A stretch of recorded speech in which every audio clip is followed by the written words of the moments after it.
روزایی هست حال دل آدم یه جور دیگه است. خودم نمیدونم چمه ولی خب بودن تو الان یه چیز دیگه است. هوا یه جوریه میگیره نفس، انگاری دنیا شده یه قفس. شاید باورت نشه ولی دلم با همه بدیات پای تو نشست. حسم نمیگه دروغ بهم، نمیگیرم چیزی ازت بده. فکر نکنی اینا که میگم در حد حرفه. دلمو به دلت زدم گره، میدونم میدونی دلم چه تنگه. نمیذاره بیای اون دل سنگه، منتظر تو منتظر زنگه.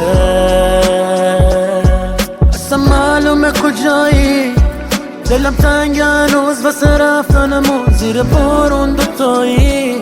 یا دستمو گرفتی گفتی نمیری بی من تو جایی. رفتی و تنام گذاشتی بازم نذاشتی حتی یه راهی. بگو عشقم کجایی، اصلا معلومه کجایی. دلم تنگ هنوز واسه رفتنمون زیر بارون دوتایی. یا دستمو گرفتی گفتی نمیری بی من تو جایی.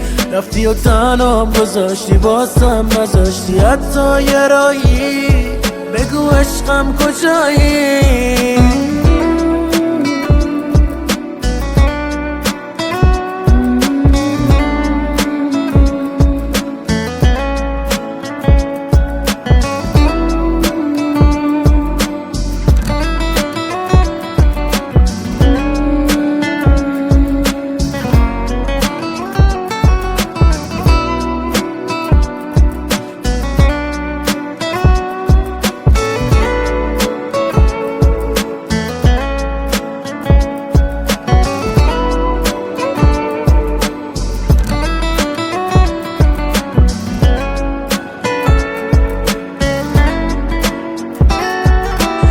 اولاش با تو فرق داشت همه چی، یهو چی شد زدی زیر همه چی.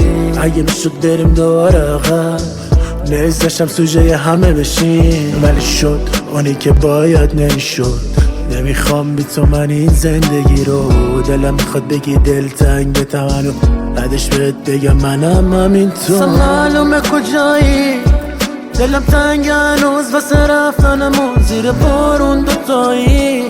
یا دستمو گرفتی گفتی نمیری بی من تو جایی. رفتی و تنام گذاشتی بازم نذاشتی حتی یه راهی. بگو عشقم کجایی، اصلا معلومه کجایی. دلم تنگ هنوز واسه رفتنمون زیر بارون دوتایی. یا دستمو گرفتی گفتی نمیری بی من تو جایی. رفتی و تنام گذاشتی بازم نذاشتی حتی یه راهی. بگو عشقم کجایی.